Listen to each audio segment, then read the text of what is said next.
Epilogue. After December 31, 1900, the battle against yellow fever continued. As soon as the results of the Reed team's work were known, public health officials launched an all-out campaign against the mosquitoes that carried the disease. In the United States and Cuba, a virtual army of sanitation workers used poison fumes to kill mosquitoes that lurked in buildings and wiped out eggs by spraying oil on the pools, ponds, puddles, and containers of still water where the insects like to breed. Killing the mosquitoes killed the yellow fever germs the insects carried, and by the end of 1901 there were no cases of the illness in Havana, Cuba. By 1905, the United States was free of the disease. And between 1902 and 1914, thanks to an effective battle against germ-bearing mosquitoes in Central America, U.S. workers were able to safely build the Panama Canal. As the threat of yellow fever gradually receded, people showered Dr. Feenley and the Reed team scientists with honors, thanks, and praise. Statues of Carlos Feenley were set up in Cuba. A medical society and an American elementary school were named after him. And, though he never won, Dr. Feenley was nominated for one of science's greatest awards, the Nobel Prize in Medicine, 3 times before his death in 1915. Although Walter Reed died of appendicitis in 1902, soon after his return from Cuba, he too became a hero. Researchers adopted Reed's belief that all volunteers in scientific experiments should be fully informed of all the risks. In 1909, the American government named the Walter Reed Army Hospital in Washington, D.C., after the team's chief investigator. And, in 1929, Congress awarded all the American volunteer scientists, including Dr. Jesse Lazier, one of the nation's highest honors, the Congressional Gold Medal, for their work on yellow fever.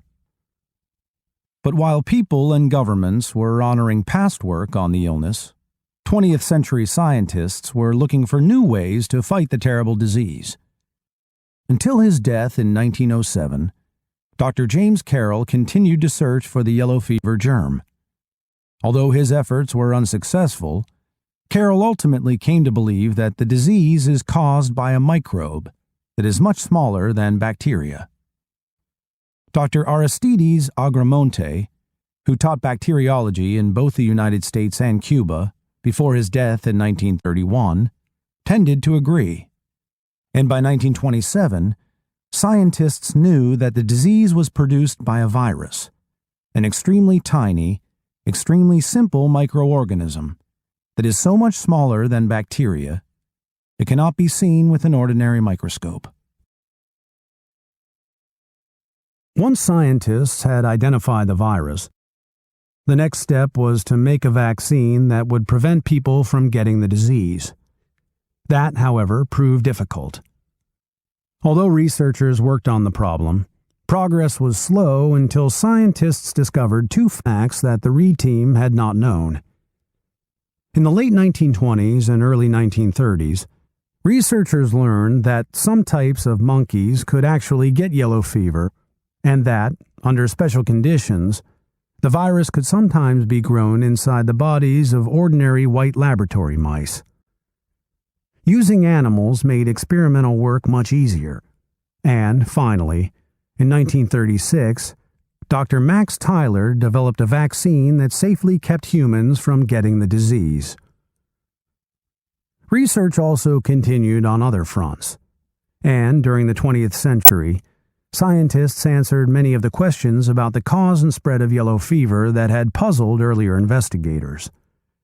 Researchers learned that an infected female mosquito can pass the virus on to all her offspring through her eggs.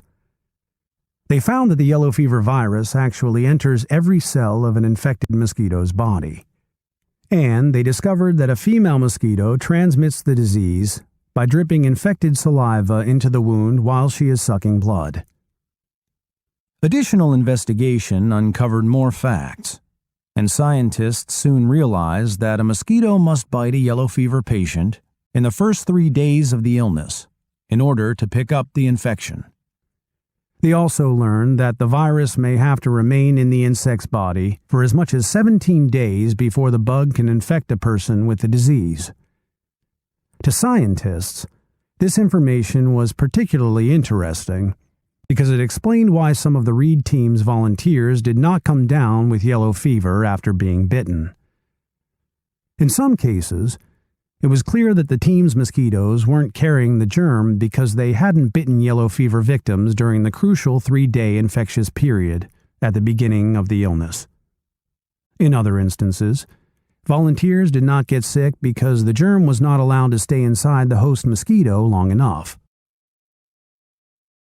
Today, researchers believe that the yellow fever virus originated in West Africa and was brought to the Americas by slave ships carrying infected insects. They also know that the germ still lurks in the dense jungles of Africa and South America, where it infects monkeys and is carried by mosquitoes who transmit it to endless generations of offspring through their eggs. Vaccination programs and mosquito extermination programs have slowed the spread of yellow fever, but it is impossible to completely eliminate the virus. Many poor countries cannot afford to pay for the life-saving vaccine, and some people now believe that insecticides should not be used to kill mosquitoes because these poisons may damage the environment. At this moment, there is still no cure for yellow fever, and deadly outbreaks of the disease can still occur. In the early 1960s, 30,000 people died during a yellow fever epidemic in Ethiopia. The illness continues to plague people in parts of Africa and South America. Only 3 companies, in France, Brazil, and Senegal, now rank as approved yellow fever vaccine producers, and demand is sometimes high. When the government of Paraguay failed to provide enough vaccine during a 2008 outbreak of the fever, desperate people mobbed clinics yelling, "Vaccinations! Vaccinations!" In the 21st century, yellow fever is still one of the many diseases that threaten humans, and doctors are still trying to develop new ways to combat the illness. Some, but not all modern research can be done with laboratory animals.